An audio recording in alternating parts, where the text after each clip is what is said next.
महायुतीमध्ये सध्या अजित पवार उपमुख्यमंत्री आहेत, सोबतच त्यांच्याकडे राज्याच्या तिजोरीच्या चाव्या देखील आहेत। म्हणजेच महत्त्वाचं अर्थखातं अजित पवारांकडे आहे। मात्र तरीही अधूनमधून त्यांच्या मनीची जुनी इच्छा काही कार्यक्रमांमध्ये ऐकायला मिळते। मुंबईतल्या राष्ट्रवादीच्या कार्यक्रमातही अजित पवारांनी पुन्हा एकदा आपल्या मनातली इच्छा बोलून दाखवली आहे।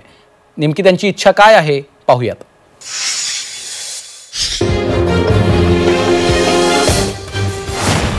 मलाही वाटतं मुख्यमंत्री व्हावं, कधी ना कधी योग येईल।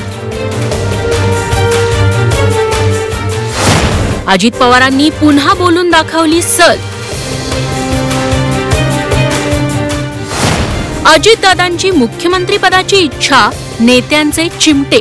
ते भारतीय जनता पक्षाचे म्हणून मुख्यमंत्री कदाचित भविष्यात होतील ना, वाट बघा। राजकारणामध्ये अपेक्षा ठेवणं काही गैर नाहीये।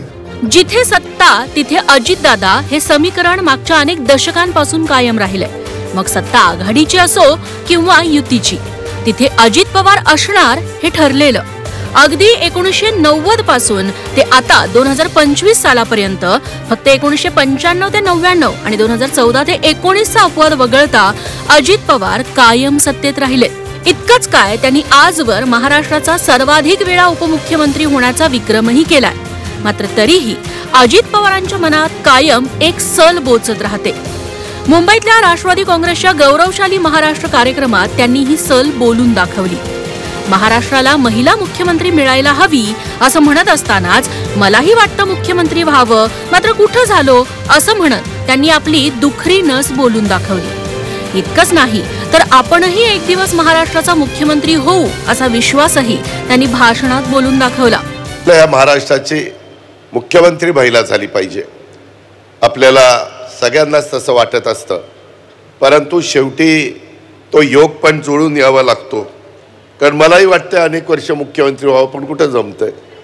त्याच्यामुळं कधी ना कधी तो योग येईल, नाही असं नाही। जसं ममता बॅनर्जी तिथं झाल्या, जयललितांनी स्वतःच्या ताकदीवर तामिळनाडूमध्ये अनेकदा राज्य त्यांनी मिळवलेलं आपण सगळ्यांनी बघितलं। अजित पवारांच्या याच विधानावरून आता जोरदार चर्चा सुरू झाल्या। यावर त्यांच्याच थोरल्या मित्रपक्षानं टोला लगावलाय। अजित पवार हे कायमस्वरूपी उपमुख्यमंत्री आहेतच असं भाजपचे परिणय फुके म्हणाले। आता ते परमनंट उपमुख्यमंत्री आहेच, तर मला असं वाटतं की बघू, अजितदादा असतील किंवा त्या तितके सिनियर आणखीन बाकीही नेते असतील, त्यांना मुख्यमंत्री होण्याचं किंवा आणखीन कोणतंही होण्याचं त्यांची स्वप्न असणार किंवा काही असणार, ते त्यासाठी प्रयत्नशील असतात, त्यांचा पक्ष त्याच्यासाठी प्रयत्नशील असणार। ते प्रत्येकाचा वैयक्तिक विषय आहे, तो मला असं वाटतं मी काही बोलणं त्यात उचित होणार नाही। दुसरीकडे भाजपसोबत राहून अजित पवार कधीच मुख्यमंत्री होऊ शकत नाहीत असा दावा शिवसेना ठाकरे गटाचे खासदार संजय राऊतांनी केलाय। सोबत त्यांनी त्यावरचा उपायही सांगून टाकलाय। भारतीय जनता पक्षाबरोबर राहिलेले जे मित्र, एकनाथ शिंदे परत मुख्यमंत्री होणार नाही आणि अजित पवार सुद्धा भारतीय जनता पक्षाबरोबर राहून मुख्यमंत्री होणार नाही। जर हे दोन्ही पक्ष भाजपात विलीन झाले तर ते भारतीय जनता पक्षाचे म्हणून मुख्यमंत्री कदाचित भविष्यात होतील, हे त्यांना स्वतः अमित शहाने सांगितलेलं आहे। मी लिहिलंय सामनात। यावर अजित पवारांचे धाकटे मित्रपक्ष शिवसेना शिंदे गटाची छोटीशीच प्रतिक्रिया अतिशय बोलकी आहे। शिवसेना मंत्री गुलाबराव पाटलांना अजित पवारांच्या या विच्छेबद्दल विचारल्यावर त्यांनी मोजून 4च शब्दात उत्तर दिलंय। अजितदादा पवार म्हणतात की आता मलाही वाटतं की मी मुख्यमंत्री झालो पाहिजे, तो होतील ना, वाट बघा। गुलाबरावांनी चिमटा काढला असला तरी मुख्यमंत्री पदाची महत्वाकांक्षा कुणीही बाळगू शकतो असं म्हणत संजय शिरसाट यांनी अजित पवारांच्या वक्तव्याची पाठराखण केली आहे। राजकारणामध्ये अपेक्षा ठेवणं काही गैर नाहीये, परंतु मुख्यमंत्री जरी अजितदादा झाले नाही तरी त्यांनी एक रेकॉर्ड केलेलं आहे उपमुख्यमंत्री पदाचं। मला वाटतं इतक्या प्रदीर्घ कालापर्यंत कोणी उपमुख्यमंत्री राहिलं नसेल।